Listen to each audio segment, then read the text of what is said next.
ഇതെന്ത് പുളിശ്ശേരിയാണെന്ന് മനസ്സിലായാ? പച്ചമുളക് പുളിശ്ശേരി. പക്ഷെ ഒരുപാട് എരിവൊന്നുമില്ല കേട്ടോ, ആരും പേടിക്കണ്ട.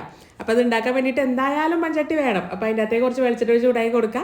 പിന്നെ കടുക്, ഉലുവ, കറിവേപ്പില ഇട്ട് പൊട്ടിച്ച് കൊടുക്കുക. പിന്നെ ഒരു പകുതി സവാളയാട്ടോ എടുത്തിരിക്കുന്നത്.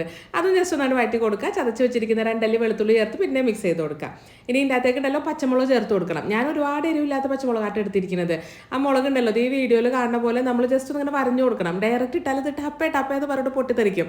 അപ്പോൾ അത് ഒഴിവാക്കാൻ വേണ്ടിയിട്ടാണ് ഈ വരഞ്ഞിട്ട് കൊടുത്തിരിക്കുന്നത്. എന്നിട്ട് പിന്നെ എല്ലാം കൂടെ പിന്നെ അങ്ങോട്ട് മിക്സ് ചെയ്ത് കൊടുക്കുക. ഇനി ഉണ്ടല്ലോ ഇത് ലോ മീഡിയം ഫ്ലെയിമിൽ വെച്ചാൽ മതിയിട്ടോ. നമ്മുടെ മുളകൊക്കെ നന്നായിട്ട് അങ്ങോട്ട് വാടി കുഴഞ്ഞ് വരണം.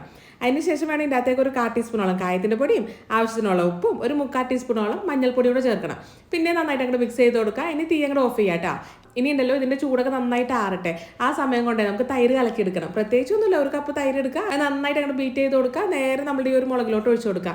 ഈ തൈര് ഒഴിക്കുമ്പോൾ മുളകിൻ്റെ ചൂടൊക്കെ നന്നായിട്ട് പോയിട്ടുണ്ടാവണം കേട്ടോ, അല്ലെങ്കിൽ തൈരൊക്കെ അങ്ങോട്ട് നാല് വഴിക്ക് പിരിഞ്ഞ് അങ്ങോട്ട് പോവേ. ഇനി ഇത് നന്നായിട്ട് മിക്സ് ചെയ്തിട്ട് കുറഞ്ഞത് ഒരു 15 തുടങ്ങിയിട്ട് 20 മിനിറ്റ് വരെ അങ്ങോട്ട് അടച്ചു വെക്കണം കേട്ടോ. അപ്പോഴാണ് ആ ഒരു മഞ്ഞ കളറൊക്കെ നല്ലോണം ആ തൈരിലോട്ടൊക്കെ പിടിക്കുള്ളൂ. അത് മാത്രമല്ല ആ പുളിയൊക്കെ ജസ്റ്റ് ആ മുളകിലോട്ടൊന്ന് കയറാൻ വേണ്ടേ. അപ്പോൾ എങ്ങനെ കറി സെറ്റ് ആയിട്ടുണ്ട്? ഇനി ചോറ് വിളമ്പല്ലേ? അപ്പോൾ നമ്മൾ ചോറിലേക്ക് പച്ചമുളക് പുളിശ്ശേരി പിന്നെ പാവക്ക ഉണക്കി വറുത്തതാട്ടെ, അതും അത്രേ ഉള്ളൂ, വേറെ ഒന്നുമില്ല. ഇനി പിന്നെ വല്ല മീൻ പൊരിച്ചതൊക്കെ ഉണ്ടെങ്കിൽ സൈഡിൽ വെച്ചോ. ഇനി ആ ഒരു പച്ചമുളകിൽ നിന്ന് ഒരു കഷ്ണം ഇങ്ങോട്ട് പൊട്ടിച്ചിട്ട് നമ്മളെ ചോറിലിട്ടൊന്ന്